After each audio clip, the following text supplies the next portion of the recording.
Should marriage be limited to one man and one woman? Why do governments promote marriage between one man and one woman? It's not just because two people love each other. No, it's for the perpetuation and stabilization of our society. This understanding of marriage is rooted in the biological facts of nature. But do we really have any compelling reason to maintain such a narrow definition? Or has the time come for the government to revise and expand our understanding of marriage to include same-sex couples? When it comes to the behavior of its citizens, a government has only three options. It can promote, permit, or prohibit their behavior. For example, the state promotes police work, permits most occupations, but prohibits drug dealing. Why? Because dealing drugs harms society, while police work greatly benefits society. In the same way, our government promotes natural marriage, permits most relationships, but prohibits incest and pedophilia. Why? Because incest and pedophilia harm our communities, while natural marriage benefits our communities. And here's how. Natural marriage creates children, it best raises children, it protects women, it civilizes men, it lowers crime, poverty and welfare, which in turn reduces government spending and deficits. In short, natural marriage perpetuates and stabilizes society. Everyone benefits from that, even those who don't get married. Now, let's look at same-sex marriage. What benefits does it provide?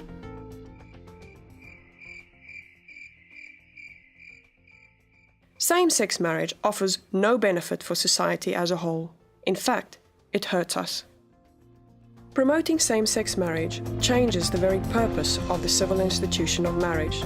Natural marriage centers on bringing up the next generation, on raising children to become good citizens. Same-sex marriage merely validates sex partners. We know, statistically, that natural marriage creates the best possible family for children. If we alter the primary purpose of marriage, the losers will be the children. Doesn't every child deserve a mom and dad? But what about natural marriages that don't create children? They are the exception, not the rule. The only relationships that do create children are between a man and a woman. Wherever same-sex marriage is promoted, schools subject your kids to mandatory homosexual curricula.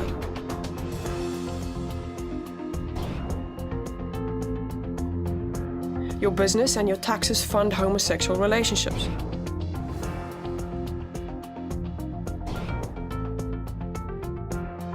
Your freedom of speech is gagged.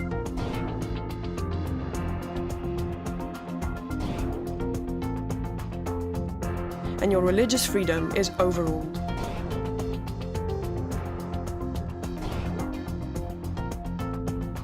The government has no compelling interest in legally promoting same-sex marriage. None. But we have every reason to continue to promote natural marriage. But what about equality? The law already treats everyone equally. Every citizen can marry someone of the opposite sex. But is it fair to promote natural marriage but not promote same-sex marriage?